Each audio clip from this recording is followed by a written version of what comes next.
अस्सलाम वालेकुम। आपको आज के प्रोग्राम में खुशामदीद। साल 2021 का आखिरी दिन है। हर साल की तरह पाकिस्तान की सियासत में यह भी एक हंगामा खेज साल था। सियासत से जुड़े बेशुमार ऐसे इश्यूज हैं, बहुत सारे शख्सियात और उनके बयानात हैं जो इस साल मीडिया और सोशल मीडिया पर छाए रहे और मौजूए बहस बने रहे।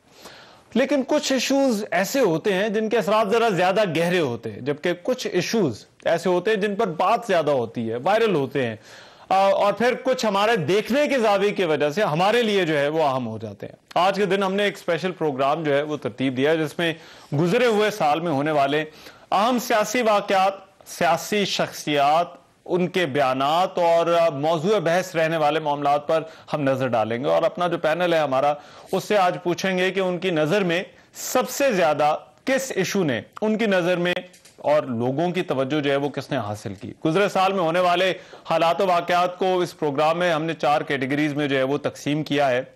सबसे पहले हम देखेंगे कि साल का सबसे अहम सियासी वाकया जो है वो कौन सा था।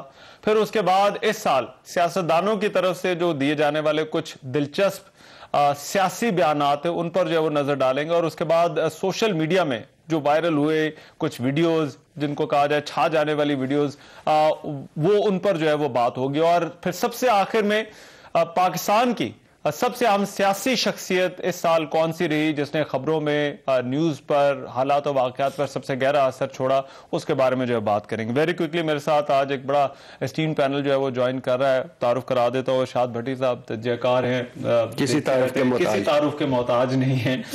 मारिया मेमन साहबा ये भी किसी तारुफ की मोहताज नहीं है, एंकर पर्सन जयकार। और वसीम बादामी साहब वो तो है ही मोहताज तारुफ के, वो भी हमसे पहले जो है वो किसी तारुफ, जब नहीं तारुफ उनका हाँ, तारुफ उनका मोहताज है। वसीम बादामी साहब, मारिया मेमन साहबा और इरशाद भट्टी साहब, आपका बहुत शुक्रिया।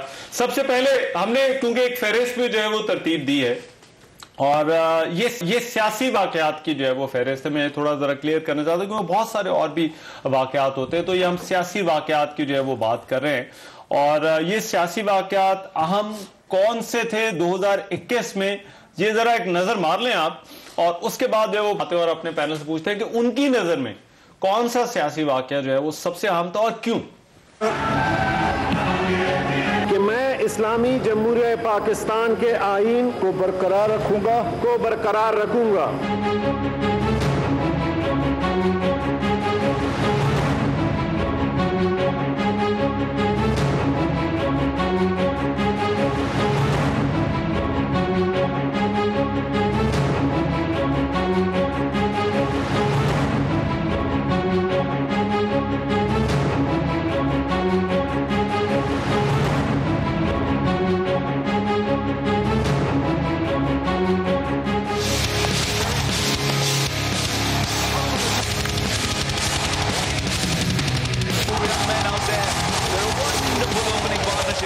एक वाकया वो सियासी तो नहीं है, लेकिन वो क्रिकेट के हवाले से बहुत बड़ा था। वो पाकिस्तान की जो भारत के खिलाफ फतह थी T20 वर्ल्ड कप में, वो भी हमने इसमें जो है वो शामिल किया। मैं भट्टी साहब आपसे जरा आगाज करते हैं। पहली मर्तबा सही जगह से। नहीं, असल में सीनियर आप है मेरा ख्याल। हाँ। सब में से जो है वो आपको सीनियरिटी नहीं, वसीम बादामी साहब से शुरू नहीं, आपसे हम आगाज करते हैं वसीम बादामी से, इजाजत के साथ। अच्छा, कौन सा वाकया इसमें फील फ्री, अगर कोई मैं अपने पैनल से जरा कह भी दूं कि अगर कोई मिस हो गया तो बेशक आप उसमें ऐड कर दीजिए। कौन सा सियासी वाकया आपकी नजर में सबसे अहम है और क्यों? पहला, यानी मेरी नजर में दो, अगर दो है, मगर आप मेहरबानी करें तो। जी, आपको टाइम भी हम ज्यादा दे। और पहला वाकया है काबुल फाल, अच्छा, तालिबान का आना। उसकी वजह यह है कि रूस के बाद अमेरिका 20 साल पता नहीं 2.5-3 ट्रिलियन डॉलर लगाकर जिस तरह गया, और जिस तरह फिर अशरफ गनी वहां से भागा, और जिस तरह हमारी वो सरजमीन हमारे खिलाफ इस्तेमाल हो रही थी, और जिस तरह फिर तालिबान आके आए, मुझे तवक्को नहीं थी कि ये इतनी जल्दी काबुल फाल हो जाएगा। दूसरा, पाकिस्तान की फतह, अच्छा, जो इंडिया वाली, क्योंकि हमें बड़ा तंग था कि वो एक बाबे जी आते थे, मौका, यानी अजीबो गरीब। और फतह इस तरह नहीं है, फतह 10 विकेटों से, हमारा कोई भी भारत देखे ना, साया मुल्क है, अच्छे ताल्लुकात होने चाहिए अनडाउटेबल, लेकिन बचपन से ऐसी ग्रूमिंग है कि जब भारत का नाम आता है ना तो सारे इख्तलाफात भूल जाते हैं कि ये पीपल्स पार्टी है, ये नून है, ये मुस्लिम लीग है, ये तरीके इंसाफ है, फिर लगता है कि नहीं भारत ही है। अच्छा। तो जिस तरह नरेंद्र मोदी और जिस तरह वो सारा फाशिज्म, या जिस तरह हम डिप्रेस्ड में थे कश्मीर में मुसलमानों में, तो वो एक ऐसी फतह थी कि जिसका श्रीनगर में जश्न मनाया गया और लोग श्रीनगर में सड़कों पर थे। तो एज ए, हालांकि मुझे ये कहना चाहिए, मैं इसमें बिलीव नहीं करता कि ये खेल है, खेल को खेल रहना चाहिए, लेकिन मुझे एज ए पाकिस्तानी बड़ी खुशी हुई। मगर ये सियासत इस खेल पे भी बहुत होती है ना, जिस तरह से इंडिया ने क्रिकेट को यूटिलाइज किया वो हमने इस साल भी जो और फिर इंडिया के जो ये बात आपकी बिल्कुल ठीक है कि इंडिया को शायद हम एक सियासी रिस्पांस भी उसकी जो पॉलिटिक्स है क्रिकेट के ऊपर, उसको वहां पर भी जो अच्छा, इस फतह ने जो है वो रिस्पांस दिया। फिर जितना सिवाय शोएब अख्तर के जिसने कुछ चंद जवाब उनको दिए, बाकी जो हमारे साथ वो कर रहे थे कि यार वॉक ओवर हो जाएगा, और ये बताओ ना कितना, और ये तो मैच है, क्लब क्लास की मैच है, स्कूल के बच्चों की टीम है, गुल्ली डंडा होगा हमारा। तो इस तरह की जब आ गए तो जब हम जीते तो मुझे उससे कमाल लगा। ये आपके ख्याल में अफगानिस्तान से अमेरिकी फौज के खिलाफ ये बहुत इंपैक्टफुल इवेंट था? हाँ। और जो पाकिस्तान की भारत के खिलाफ फतह थी ये भी आपकी नजर? हाँ, मेरे यानी दोनों ने मुझे ना असर डाला, दोनों ने। अच्छा, दोनों ने गहरा असर पड़ा। मारिया, मैं भी दो वाकयात चुनूंगी, मैं भी दो वाकयात चुनूंगी। और खेल का मजा आया, अच्छी बात है, लेकिन जो दूर रस जिन दो बड़े बड़े इंसिडेंट्स के असरात होंगे हमारे मुल्क में, एक तो अफगानिस्तान, अच्छा, इतना बड़ा ह्यूमैनिटेरियन क्राइसिस, उधर जो खवातीन हैं, जो पढ़ा लिखा तबका है, उनकी उम्मीदों, उनके फ्यूचर, उनकी आगे आने वाली नस्लों के ऊपर इतना बड़ा उसका सवाल है, उसका जो स्पिल ओवर पाकिस्तान में होगा, जिस तरह वो ग्लोबल सियासत को शेप अप करेगा, तो ये एक बहुत बड़ा एक वाकया है। ये भी चल रहा है, ये तो अभी आगाज है, ये नुक्ता आगाज है। अगले आने वाले 1-2 सालों में हम देखेंगे दुनिया में सफबंदियां इसके बाद हो रही हैं। बात है, आप ये दोनों कह रहे हैं कि अफगानिस्तान से इनकलाब बहुत बड़ी खबर थी, लेकिन हमारे टीवी के ऊपर या हमारे सोशल मीडिया के ऊपर भी, हमारे मतलब जो मीडिया था जिसको हम कहते हैं, उसमें शायद ये उस तरह से डिस्कस हुआ, लेकिन ये उतनी बड़ी खबर के तौर पर जो है वो नजर नहीं आया। कौन सा? यही अफगानिस्तान। अगर आप ये कह रहे हैं, आप दोनों ये कह रहे हैं कि ये साल का सबसे बड़ा जो है, और ये है भी खबरों का अगर देखें, अच्छा मीडिया, सोशल मीडिया, अच्छा फॉर अमेरिका बड़ा, फॉर रशिया बड़ा, फॉर हमारा खित्ता बड़ा, फॉर पाकिस्तान बड़ा, फॉर भारत बड़ा, फॉर अफगान बड़ा, फॉर तालिबान बड़ा, फॉर जो इनका इम्यूनिटेरियन 32 लाख तो बच्चे हैं जो ग़िज़ाई किल्लत का शिकार है, और खवातीन, और आगे क्या बनता है, क्या स्पेल ओवर आता है, अल्लाह करे उनके मसाइल आ जाए बड़ा। इसलिए हम मीडिया पे इस पे बात नहीं करते रहमान, क्योंकि ये एक बहुत बड़ा और लॉन्ग टर्म इशू है, जबकि हमारे यहाँ जो डोमेस्टिक इश्यूज होते हैं ना, वो हर रोज ओवर शेडो करते हैं, जिनकी होता शॉर्ट इम्पैक्ट है, लेकिन वो लाउड ज्यादा है, वो देखने में उनके विजुअल्स बहुत ज्यादा स्टनिंग है, इस वजह से हमने उस पे कहा। दूसरा Afghanistan is your first pick, और दूसरा जो इससे भी ज्यादा खौफनाक है, जिसने अंदर तक झंझोड़ के रख दिया है, वो TLP के साथ जो इस दफा रियासत ने पहले उनको कहा कि हम we will sort you out, और उसके बाद उन्होंने कहा कि अब हम सब मुआहिदा करेंगे।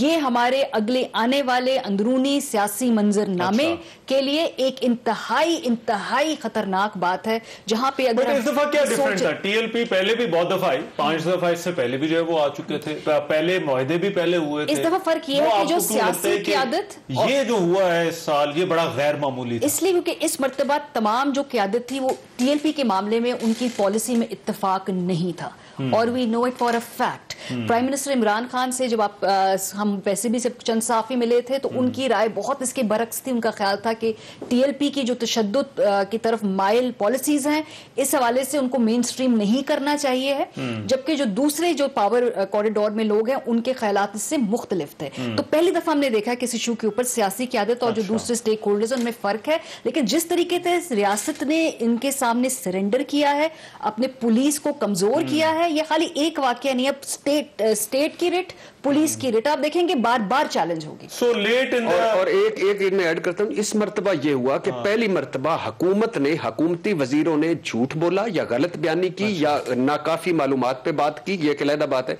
कहा कि ये भारतीय फंडेड है, दहशतगर्द तंजीम है, ये सुनाकर फिर अगले दिन वो यू टर्न लेना, और फिर उन वज़रा का वजारतों में रहना। एक होता है ना कि मेरा मौकफ नहीं माना जाता, मैं रिजाइन कर जाऊं, बयान भी दे दिए गलत, और फिर उसके बाद वुज़रा ने ये बयान दिए, जिन्होंने एक स्टैंड लिया ना इसके सामने, वो गनीमत है इस वक्त में। जब कोई नहीं बोल रहा था सर, ये लोग बोले ये दोनों साल के मतलब लेटर हाफ के अंदर वाकयात थे आपकी नजर अफगानिस्तान, ये आपके टॉप 2 पिक्स हैं जो सबसे ज्यादा पाकिस्तान पर असर अभी भी डाल रही हैं। वसीम भाई, आपको इस लिस्ट में से जो है वो क्या लगता है, कौन सा ऐसा वाकया था जो आपको समझते हैं ये इवेंट ऑफ द ईयर था पाकिस्तान के लिए? जी बिस्मिल्लाह। देखिए अभी कुछ दिनों पहले हम एक और दोस्त के साथ, काशिफ भाई साहब के साथ ऐसी एक नशिश में बैठे थे और वो सबसे बड़ी खबर पूछ रहे थे जिसने मुस्बत असर डाला या जिसने असर डाला, तो मैंने यही जवाब दिया था पाकिस्तान और भारत के मैच का, क्योंकि हम खुद भी वो लाइव ट्रांसमिशन कर रहे थे सारे दिन की, और बदकिस्मती से हमने पता नहीं हालिया तारीख में जब भी किसी बड़े मैच की लाइव नशरियात किए तो दिन के आखिर में जो हम सबके चेहरे उतरे हुए होते हैं, क्योंकि हम वो मैच हार जाते हैं, चाहे वो कराची किंग्स का या पाकिस्तान का। इस दफा इसके बरक्स हुआ, तारीख में पहली मरतबा हम भारत से जीते, तारीख में पहली इतनी दफा वो स्टेज से गुजरे थे कि जहां पर जो है वो एक दफा हम उम्मीद करते थे कि हाँ इस दफा जो है ना, अब मतलब इतनी दफा हम हार चुके हैं तो अब तो हम जीत ही जाएंगे, लेकिन वो फिर भी नहीं था होता।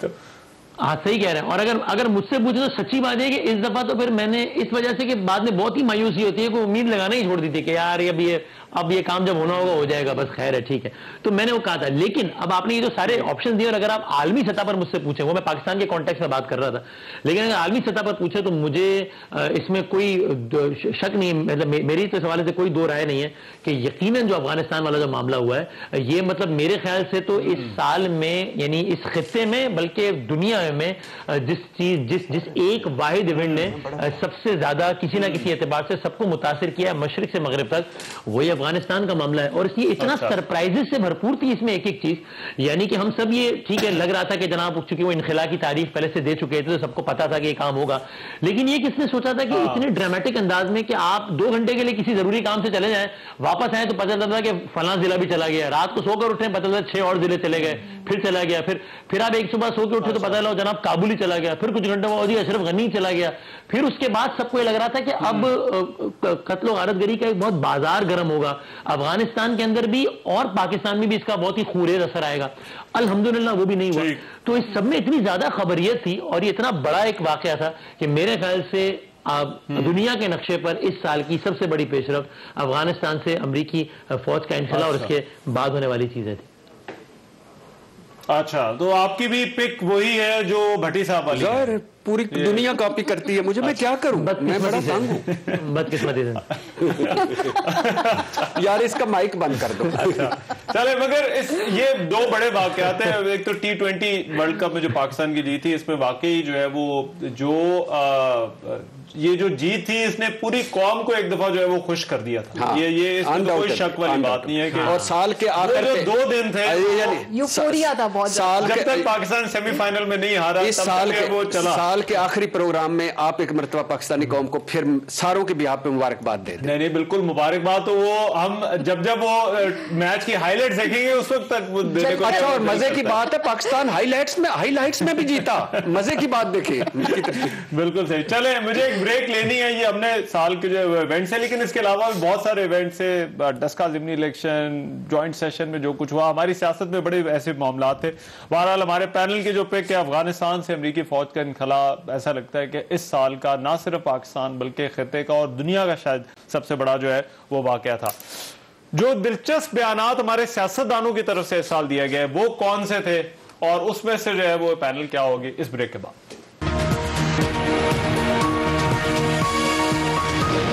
ब्रेक के बाद प्रोग्राम एक मरतबा फिर से खुशामदीद। अब ये जो सेगमेंट है इसमें हम देखेंगे कि जो दिलचस्प सियासी शख्सियात की तरफ से जो है वो बयानात दिए गए, उसमें सियासी शख्सियात भी हैं, गैर सियासी शख्सियात भी हैं, लेकिन वो किसी ना किसी तरह से ये जुड़े हुए बयानात हैं। वो बयानात कौन से थे और फिर उसमें से हमारे पैनल को जो पैनलिस्ट जो हैं वो उनको क्या लगता है कि सबसे दिलचस्प जो है वो बयान जो है वो कौन सा था। जरा एक नजर मार लें कि इस साल जो सियासत से जुड़े दिलचस्प बयानात थे वो कौन से थे। चेयरमैन बिलावल भुट्टो के नाना शहीद जुल्फकार अली भुट्टो हैं उनकी अम्मी जान बेनज़ीर भुट्टो हैं, उनके वालिद जो हैं मैं उनका भी एहतराम करता हूँ, इसलिए कि वो हमारे ताहयात दामादों के चेयरमैन भी हमारी यूनियन के, और मैं जनरल सेक्रेटरी हूँ। उनसे कितने रिश्ते हैं हमारे।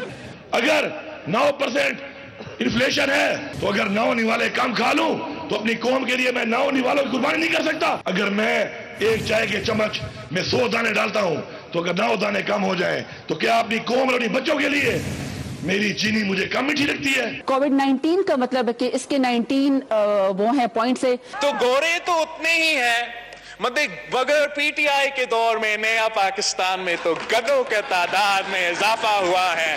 ना ईद पार्टियां होंगी, ना ईद मिलन होंगे, ना रवायती ईद के जप्पियां और पपियां। कुछ ऐसे लोग हैं जिनको बड़ा फायदा हो हर पॉलिसी मईशत, कुछ लोगों को फायदा होता है, कुछ लोगों को फायदा नहीं होता। बट इस हिसाब से इस दफा हम नहीं शुरू करेंगे क्योंकि फिर बाकी सब लोग इनको कॉपी करते हैं। इसलिए मेरा ख्याल है मैं मारिया से जो है वो मैं आगाज करता हूं। अब आपने मुझे कॉपी नहीं करना, ये नो कि आप वही जवाब दें। आप खुद मैं हमेशा करता हूं। नहीं अभी आप एक्सपोज हो जाएंगे इस वक्त। एक मैंने कॉपी लेकर रखी है, इसीलिए तो आपने पिछले दफा शिकवा किया कि मारिया और वसीम ने। क्या मैं अपना शिकवा वापस लेके तो मेरी तरफ आ सकता हूं? बारी जा चुकी है, मेरी बारी बड़ा लेट। अच्छा, इसमें जो आपने बयानात सुनवाए रहमान, ये मुझे ना कुछ तो कॉमेडी है, कुछ डार्क कॉमेडी है। अच्छा, वैसे अगर हम उस पर भी हंस लेंगे, बातचीत कर लेंगे, लेकिन इस कदर ये तशवीशनाक बात है कि अगर आपकी इकोनॉमिक पॉलिसी के बारे में आपके गवर्नर स्टेट बैंक ये कहें कि कुछ लोगों को फायदा हो गया क्योंकि डॉलर की कीमत बढ़ जाती है, I mean this is criminal level.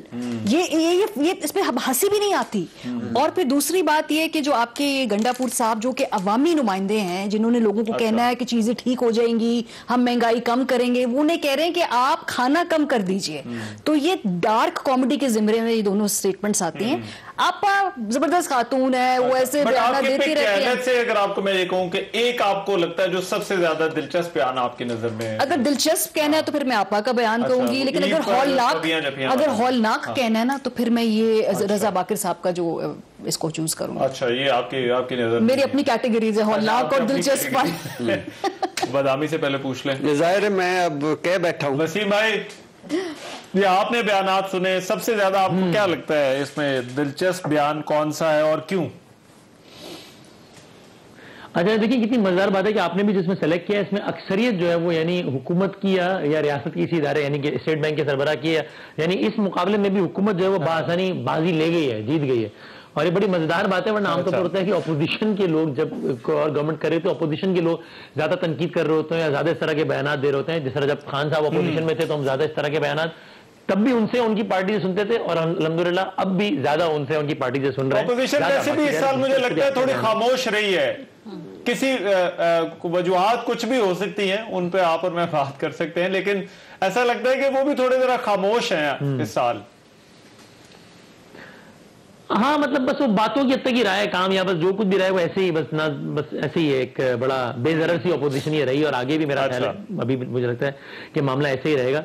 अच्छा, अब ये तो मुझे अगर आप एक बयान कहें तो दिलचस्पी के एतबार से तो मैं कहूंगा कि ये यानी उन्होंने जितने स्ट्रेट फेस के साथ, जितनी संजीदगी के साथ जरदाद गुल साहिबा ने कोरोना के बारे में, जो कि इतना ज्यादा पूरी दुनिया में हर वक्त डिस्कस हो रहा है, और जाहिर है इस साल भी दुनिया का अगर हम एक इशू डिस्कस करना चाहें जिसने आम आदमी की सतह पर कोई एक इशू जिसने हर इंसान को मुतासिर किया है किसी ना किसी अंदाज से, तो जाहिर है वो कोरोना है। मेरे ख्याल में इसमें कोई दो राय नहीं।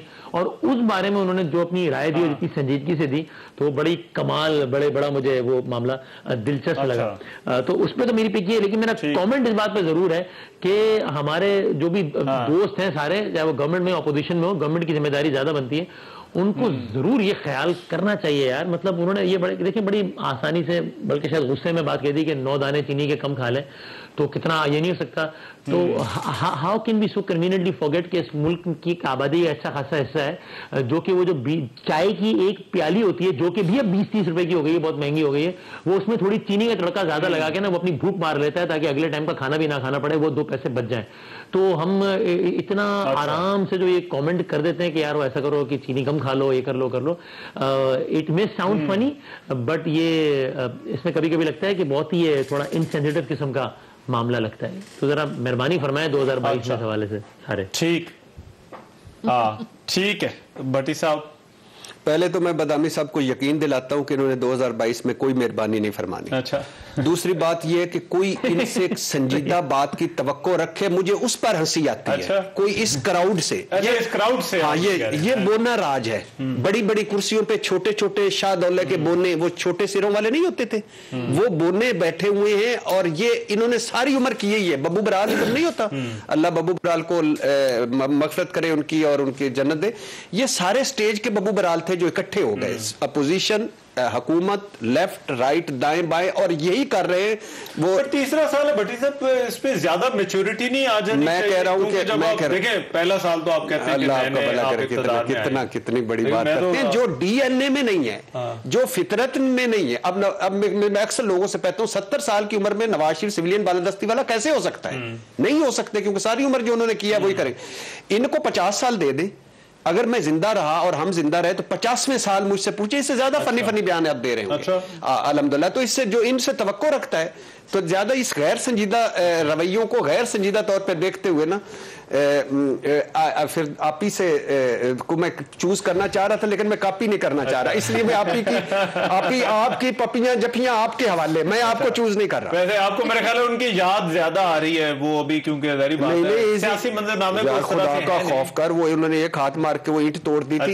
इधर किसी साथ वाले स्टूडियो में उन्होंने कादर मंदोखेल साहब का साथ बैठी थी। मान लेना आप डरते हैं ना, चूज नहीं कर रहे, मगर वो एक्टिविटीज में बहुत मसरूफ रहती है। कभी वो रेस्क्यू 1-1-2 मार रही है बॉल को, कभी वो बाइक चला रही है। नहीं, मैं डर तो नहीं रहा।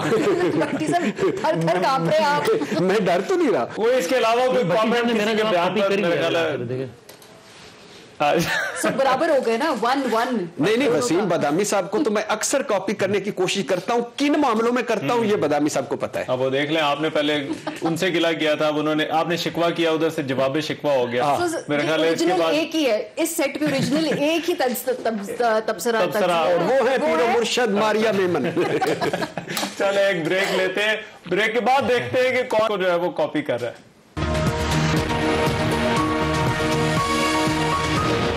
ब्रेक के बाद प्रोग्राम में एक मरतबा फिर से खुशामदीद। अब इस सेगमेंट में हम देखेंगे सोशल मीडिया पर कुछ वीडियोस जो हैं वो बड़ी वायरल हुई थी, और सोशल मीडिया पर जो है वो कुछ ऐसी जो मौज़ूआत थे वो बड़ा ज़ेर बहस जो है वो रहे। और ये ज़ाहिर बात है, ये कुछ जो लाइट हार्टेड मोमेंट्स हैं वो जो है वो किसी की तज़हीक करना कोई मकसद नहीं है, लेकिन ये कुछ लाइट हार्टेड मोमेंट्स हैं ऑन सोशल मीडिया जो कि हमने इस साल भी जो है वो देखे।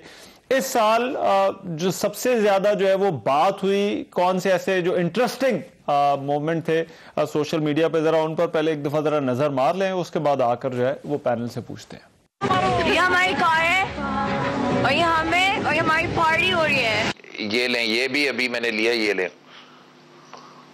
और अपने कैमरामैन से पूछें के बाद बता दें सच सच ये क्या है, विस्की है कि एप्पल जूस है। अगर शराब हलाल होती तो मैं ज्यादा कोई पीता भी ना, ऊपर जाके जन्नत में पीऊंगा इंशाल्लाह, दुआ करिएगा जन्नत में पहुंच जाऊं। ये सोशल मीडिया के मोमेंट्स हैं। जी इरशाद भट्टी साहब, मेरा ख्याल है वसीम बदामी साहब के पास एक सेगमेंट आप लोग शुरू कर चुके हैं। नहीं, मैं आप कॉपी नहीं करना, मैंने कॉपी नहीं करना वसीम भाई को, मैंने कॉपी नहीं करना, और प्लीज मुझे उसके बाद और भी ऑप्शन पहले मुझे एक ऑप्शन तो चले वसीम बता देंगे। नहीं, पहले 5-6 ऑप्शन पहले भट्टी, हर घर से भट्टी निकलेगा, तुम कितने भट्टी मारोगे। अच्छा, मेरी नजर में जो इजाजत तो ले लें, जो रस्मन मेरी नजर में जो नहीं हो गई इजाजत, मेरी नजर में जो ट्रेन का ड्राइवर रोक के उसने ट्रेन रोक कर दही लेने गया था ना, 74 सालों में हमारे साथ ऐसे ही हो रहा है। हमारा जो ड्राइवर होता है ना, वो रोकता है, कहीं दही लेने सिरे महल चला जाता है, कहीं दही मेरे ख्याल है इससे पहले कि कोई और ये बात ये बात तो नहीं करके जाऊंगा, कॉपी करेंगे, बातें हमारे ज़हन में आ भी नहीं सकती। अच्छा, कभी कोई ड्राइवर दही लेने सवाल भी है ना, क्यों आपको लगता है लोग, इसलिए कि 75 सालों में हमारे साथ हो ही रहा है। ये तो छोड़ देना कि रेलवे का जो 74 सालों में रूसियों ने हमें स्टील मिल बना के दी, तबाह कर दिया, अंग्रेजों ने रेलवे सिस्टम बना के दिया, तबाह कर लिया, किसी ने नहरी सिस्टम बना के दिया, तबाह कर दिया। 3 शहर थे, सरगोदा, फैसलाबाद, इस्लामाबाद, जो हमने बताया, बाकी सारे बनाए, तबाह कर दिए।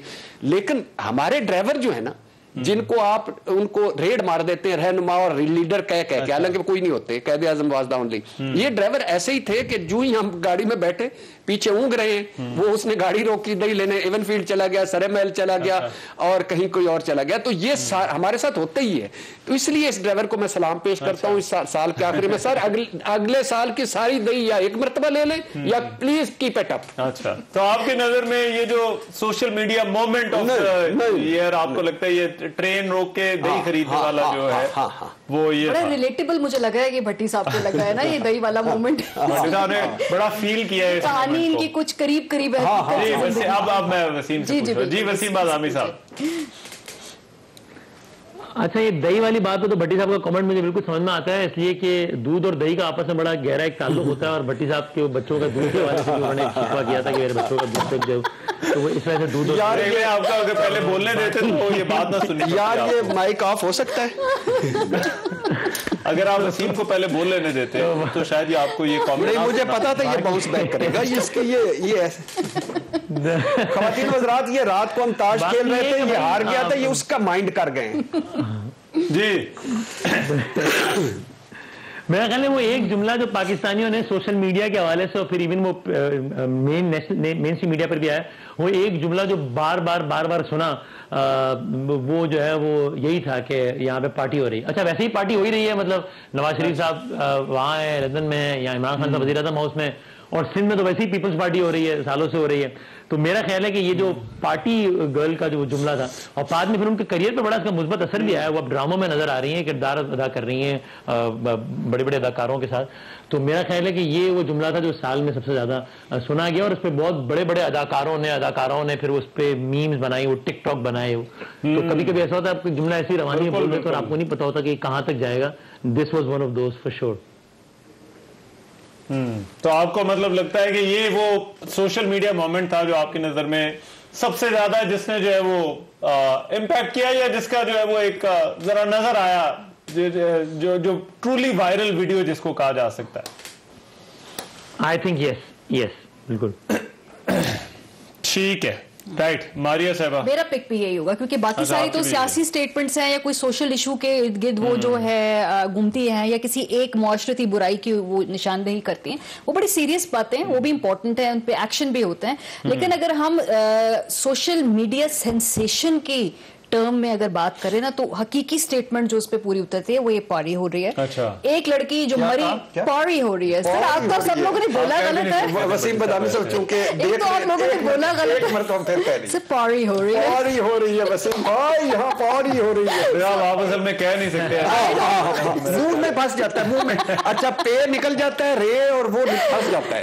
तो एक लड़की है जो मरी अपने दोस्तों के साथ जा रही है, उसने एक मजाक में वो वीडियो बनाई है, वो इतनी कॉपी हुई है कि उसको इंडिया के अंदर उठाया गया। वेरी इंटरेस्टिंग के शुरू में लगा कि शायद जैसे सब लोग उनका मजाक उड़ा रहे हैं, बट आपको उस लड़की को भी अप्रिशिएट करना होगा कि शी टुक इट इन अ वे कि जिसमें उसने इसको ओन किया, और जिसमें उसके बाद उसने कहा, और बाद में उसको देखें she became a social media sensation. नहीं, अभी एक्ट्रेस है, बड़े अच्छे ड्रामों में लीड रोल कर रही है। देखिए ये एटीट्यूड की बात है रहमान। उनको एक मोमेंट नजर आया कि ये ऐसा मोमेंट है रिकग्निशन का, जिसको या मुझे एम्ब्रेस करना है या मुझे इसके से छुप जाना है या इससे मुझे पुट ऑफ हो जाना है।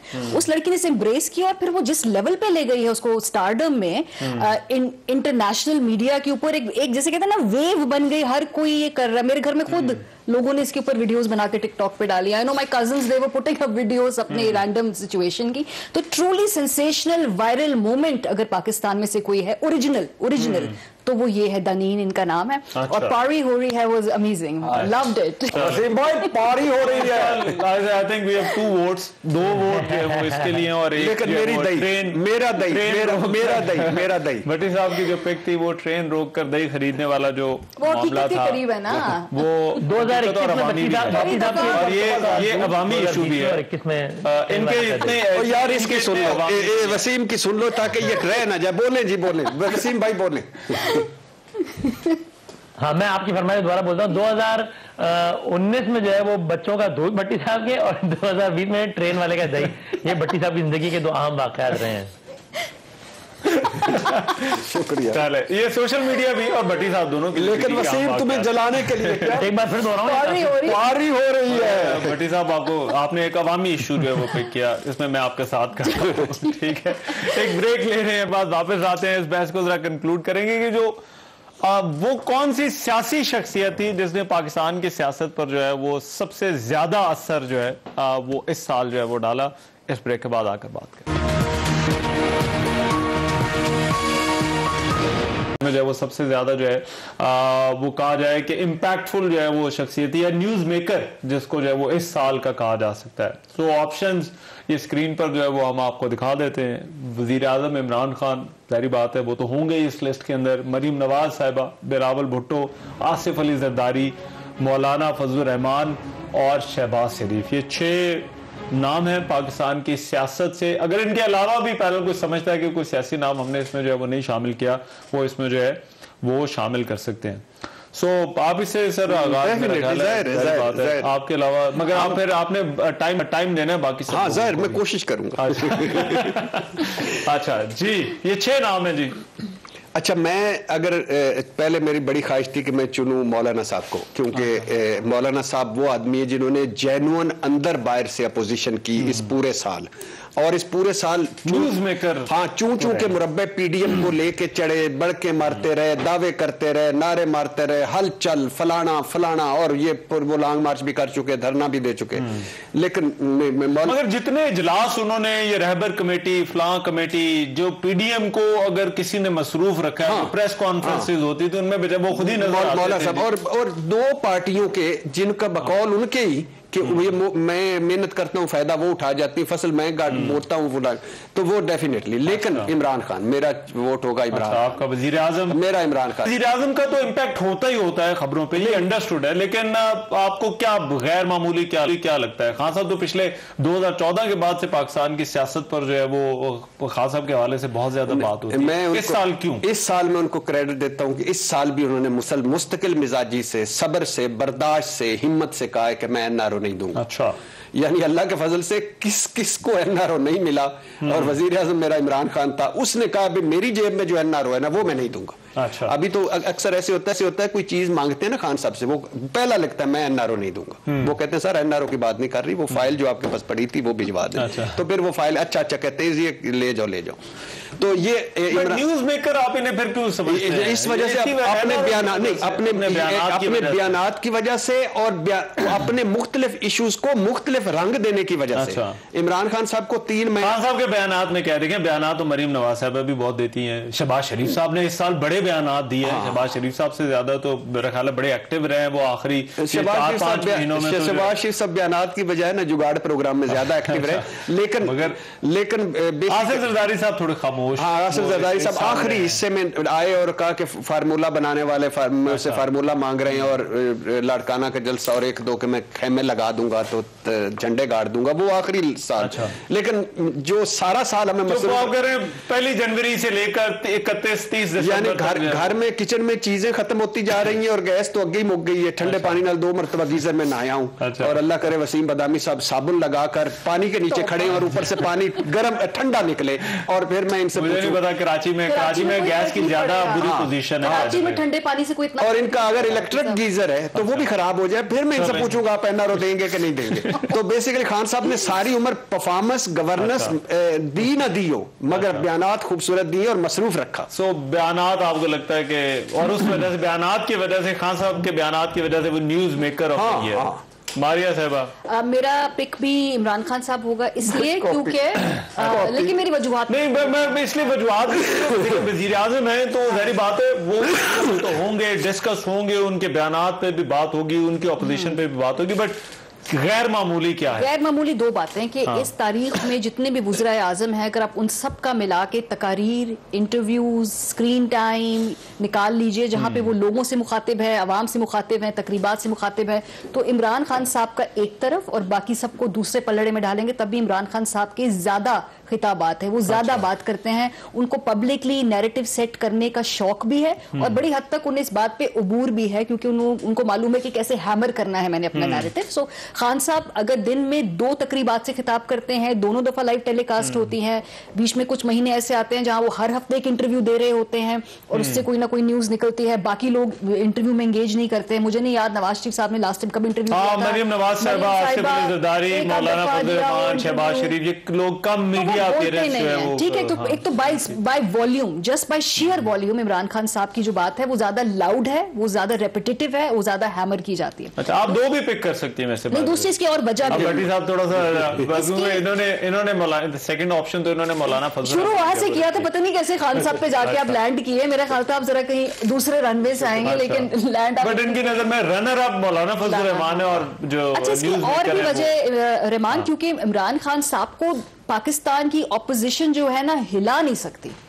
अगर उनकी सबसे बड़ी ऑपोजिशन है, अगर उनके सबसे बड़ा कोई मुखालिफ है ना, तो वो उनकी अपनी जात है। फॉर एग्जांपल वो किसी इशू के ऊपर भी स्टैंड लेते हैं, हमें ऑपोजिशन के पॉइंट ऑफ व्यू की जरूरत ही नहीं है, हम आर्काइव से उन्हीं का एक बयान निकालते हैं और हम उसी को टीवी पे चलाते हैं कि आज से चंद साल पहले आपके ये ख्यालात थे और अब आप इसके, तो उसका काउंटर नैरेटिव के लिए भी ऑपोजिशन की जरूरत नहीं है। तो काउंटर नैरेटिव भी खान साहब की ही जुबानी हमारे पास मौजूद है। सो वो ही नैरेटिव कंट्रोल करते हैं। गवर्नेंस वाइज और वाइज ये पीटीआई के अपने मिसाइल है, लेकिन नैरेटिव में अगले साल भी आपको लगता है कि इमरान खान ही रहेंगे न्यूज मेकर? ये वैसे आमतौर पर इस तरह के सवाल वो जब वो ग्राम में सितारों वाले और जो सितारे देखकर मुस्तकबिल का हाल बताते हैं, वो तो नहीं। अगर देखिए, अगर हालात पिछले देखकर फिर आगे का बताते हैं। अगर देखिए इमरान खान साहब अल्लाह करे मुद्दत पूरी करे, अगर वो वजीर आज़म रहते हैं तो डेफिनेटली वही होंगे, और अगर नहीं रहते तो फिर तो होंगे ही वो। जाहिर है डेफिनेटली। अच्छा, अगर वो वजीर आज़म नहीं भी रहते, हाँ, तो फिर तो ज्यादा वो शिद्दत से मेरे साथ जुल्म। अभी तो मैंने रिलीफ देना था, मैंने आपको बताया share volume of speaking to people, अगर आप सिर्फ उनका एयर टाइम ही कंपेयर कर ले तो वो इतना ज्यादा है, तो फिर वही जाहिर सी बात है। मैं ये जरा वसीम, आप इन ऑप्शंस को किस तरह से देखते हैं? 2 पिक आपकी हो सकती हैं, सेकंड रनर अप और न्यूज मेकर। ठीक है। अच्छा, आपने साल की अहम शख्सियत कहा है ना, तो मैं इसको इस पैमाने पर जरा जांचता हूं कि यानी जिसने कोई अनयूजुअल कुछ किया हो, तो मैंने उसको क्राइटेरिया बनाया कि भाई इसलिए मैं अहम कहूंगा कि उसने अनयूजुअल किया हो। उस एतबार से मैं मौलाना फजल रहमान साहब कहूंगा। रीजन बीइंग, इमरान खान साहब इख्तिदार के मनसब पे फाइज रहे और लगता भी यही था कि फाइज रहेंगे इस साल। कुछ अनयूजुअल नहीं हुआ, अहम रहा, अनयूजुअल नहीं हुआ। मरियम नवाज शरीफ साहब लगता था कभी खामोश, कभी ट्विटर एक्टिव, कभी खामोश एक्टिव, वो ऐसा ही रहा। बिलावल भुट्टो जरदारी साहब लगता था कि सिंध में हुकूमत बरकरार रहेगी, कोई खतरा नहीं है हुकूमत को, और वो ऐसा ही रहा। जरदारी साहब लगता था कि जेल वेल का मामला फिलहाल तो उनके लिए जरा इजी है, वो ऐसा कोई सीन नहीं है, ऐसा ही हुआ। शहबाज शरीफ साहब का मामला लगता था कि अब जेल में गए तो बस वो ठीक है, एक टाइम आएगा तो जमानत शमानत हो ही जानी है, अगर मुझे सही याद पड़ा तो इसी साल वो जेल से बाहर आए। तो बहरहाल ऐसा ही हुआ। उनके बोलने के एतबार से भी जो कुछ उन्होंने जिन मामलों पे बोला और जिन मामलों पे लबकुशाई इख्तियार की, लगता था कि वो ऐसे ही करेंगे और ऐसा ही हुआ।